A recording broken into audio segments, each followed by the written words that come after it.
Nós estamos em Garças de Minas, na rua 225, onde nós vamos estar fazendo uma matéria de uma das ruas que conta um pouco da história de Iguatama e que há vários anos não se faz nada por ela. E nós vamos estar, além de estar mostrando algumas imagens da rua, entrevistando alguns moradores que conhecem um pouco dessa história. Nós estamos aqui em Garças, na 205, ao fundo da 225, né? Vou corrigir aqui, 225, ao fundo da rua 225. Nessa rua, há mais ou menos 50 a 60 anos, passava-se toda a história de Garças e Iguatama. Nós vamos entrevistar o Isaías, que vai contar pra gente um pouquinho dessa história.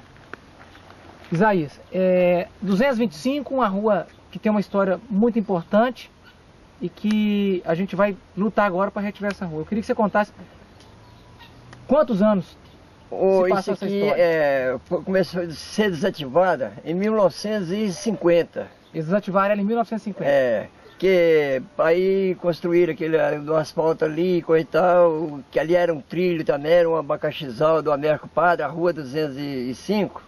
Era um abacaxizal na 205. Era. Na verdade era um trilho que levava era só um trilho que levava a Iguatama. O corredor de exportação daqui era a rua 225. Era essa rua que nós estamos nela. Era essa rua que nós estamos nela aqui. E somos menosprezados aqui por todos os prefeitos que já passou, sabe? Nós estamos aqui abandonados.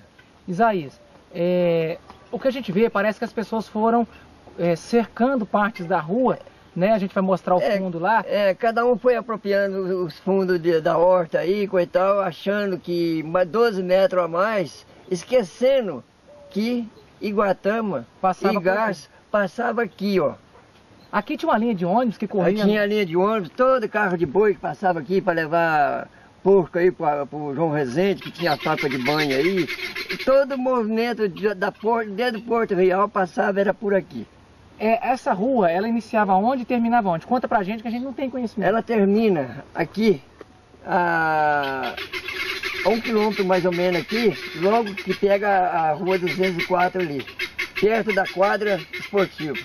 Sim, aqui nesse sentido, Iguatama, ela passa por onde? Ela iria aonde aqui? Ela entra aqui, sai na fazenda, naquele bambuzal, aonde tem até um bueiro existente até hoje lá. Tem a ponte então com Tem bueiro. a ponte já, bem dizer, desativada, porque só passa um gadinho lá e coisa e tal. Passava ali pela o antigo Zé Doutor. Que Zé Doutor. Zé Doutor. E saía lá de frente a Vila 1, o portão da Vila 1. Que aí dava sequência atrás da igreja. Isso. Ela entrava na rua 209 ali, né? A Rua 9. Rua 9. A Rua 9 passava por trás da igreja, saía onde era a antiga prefeitura, onde hoje é o PSF. E ali tomava o destino para Bambuí, Piuí. Então, na verdade, a ligação de Iguatama a Garças era nessa rua que nós estamos. Era nessa rua que estão aqui. Então aqui é uma grande história. Que é isso? E estamos abandonados, viu? A verdade é essa. Não, nós vamos fazer essa matéria, nós vamos estar entrevistando o prefeito Donato, que nós já conversamos com ele por telefone. Ele alega que um dos próximos passos dele é reativar essa estrada e nós vamos caminhar junto com esse documentário. Isaías, você me contou uma história que naquela época tinha um ônibus que fazia uma linha aqui, um itinerário. O ônibus de Piuí, que fazia a linha de Piuí, sabe? Era da empresa Leite Maia. Leite Maia, ó. Certo? Leite Maia. Eu fui trocador dela. Aonde nós estamos posicionados aqui, ó, certo? Aqui uma vez eu era trocador, atolamos o ônibus aqui, sabe? Levamos quase 3 horas para poder acabar de chegar em Garças. Para chegar em Garças. Esse ônibus saía de Garças e ia a Piuí. A Piuí. Era a rota que ele fazia. Era. Beleza. Isaías, tem algum outro fato interessante que você queira contar que aconteceu nessa estrada que nós estamos nela hoje, da sua época? Algum ato assim, engraçado, ou até mesmo polêmico, alguma coisa que aconteceu nessa rota que ligava Garças a Iguatama e a Bambuí, a Piuí? Vilique, a verdade é o seguinte, coisa não, que naquela época todo mundo sabia respeitar um outro e com os direitos um do outro, sabe? Todo mundo tratava com respeito, não tem coisa assim que... Transitava carro de boi aqui? Não, é carro de boi, sabe? Que vinha de Bambuí, lotado de porco aqui, que ia para a fábrica de banho do João Rezende. Interessante. Veículo, naquela época não tinha veículo? Não, era o Juvenal, eu tinha um táxi, era um Fordinho 27. Fordinho 27? Fordinho 27, era o Juvenal. Era o táxi daqui. Esse Juvenal é parente desse Zé Henrique, eu acho que era, se não me engano. Uhum. Então, naquela época já tinha o serviço de táxi disponibilizado aqui? Já, mas era aquele Fordinho 29. 29, né? Mas naquela época era o veículo era o veículo do momento. Quem tinha um carrinho daquele tinha muito. Então era o auge de Garças, foi nesse período. Foi nesse período. Muito obrigado então, pela entrevista, a gente vai continuar fazendo mais matéria. Precisando mais alguma coisa, pode, que nós estamos disponíveis. Estamos aqui na casa do seu Mário, Thiago, né, conhecido como Mário da Torre, que vai contar pra gente um pouquinho dessa história dessa Rua 225, que é a que ligava Garças à antiga ponte de madeira, que hoje nós temos 2 pontes concretas. Mário, eu queria que o senhor contasse pra gente dessa estrada, né, que tinha, eu já comecei a apurar, que passava ônibus, tinha veículos na época. Eu queria que o senhor contasse pra gente um pouquinho dessa história. Não, tinha ônibus, tinha veículo, tinha baratinha, que se falava, tinha jardineira. Essa estrada ela foi desativada há mais de 50, 60 anos? O senhor informou pra gente que há mais de 50, 60 anos ela foi desativada. E assim, eu queria que o senhor contasse alguma história de alguma coisa que aconteceu. Tinha lá as moradas, tinha Zé Jardineiro, tinha Zé Gardino, tinha os moradores ali, sabe? Mas era de si aqui os moradores. Ali tinha Antônio Catitese, tinha Baiano, tudo nesse entorno dessa estrada. Dessa estrada. Aqui, essa área central que a gente está aqui, tinha morador, tinha muita casa ou não? Era só nessa Não, tinha muita casa. Tinha pouca casa, ó. Tinha a casa ali do Zé Coutinho, São Antônio Coutinho, o Abílio, tudo é antigo. Mas eram casas espalhadas, não era uma grande concentração, não? Não, era espalhado. E nessa estrada, passava carro de boi ou não? Ou é outra estrada ao lado dessa? Não, a estrada de boi era só aquela. Essa? De levar capado para garça, milho, boiadeiro, que passava aí. Então nessa estrada, juntando ali próximo à garça, ela encontrava com a outra e os boiadeiros passavam do lado dela? Passava de lado, até chegar em garça, beiradinha ela. Lá mais na frente ela juntava. Ela juntava, então. E assim, esse carro de boi transportava o quê? Carro de boi também transportava cromo, lenha para litodias, não, para Maria Fumaça. Lenha para Maria Fumaça. Para Maria Fumaça. Fazia rotilha de armamento de bala. E cromo era para ferro. Para colocar para transportar, para as locomotivas transportar. Para ferro. E diariamente tinha muito trânsito de Piuí, descia aqui. Então quer dizer que tinha uma linha de ônibus aí? Não, descia na linha de ônibus e levava para Colomita. Para Colomita, então tinha uma estação na Colomita. Tinha estação na Colomita. Só lembra da linha de ônibus que assim... Era mesmo, aí não tinha nome, né? A linha de ônibus que a pessoa sabia.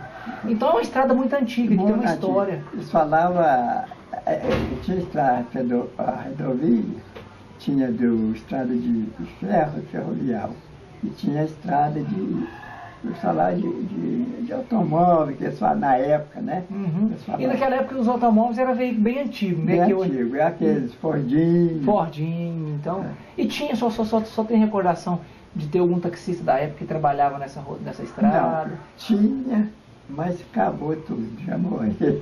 Pois é, mas tinha os taxistas da época, nesses Fordinho mesmo, tinha... Ó, aqui eles não trabalhavam, aqui os trabalhavam, era o talhe, como é que chamava isso? O lixofer, o pai da Dona Ivone. O lixofer, Candico, eles eram os que tinham. Os taxistas que trabalhavam nessa estrada. Nessa estrada.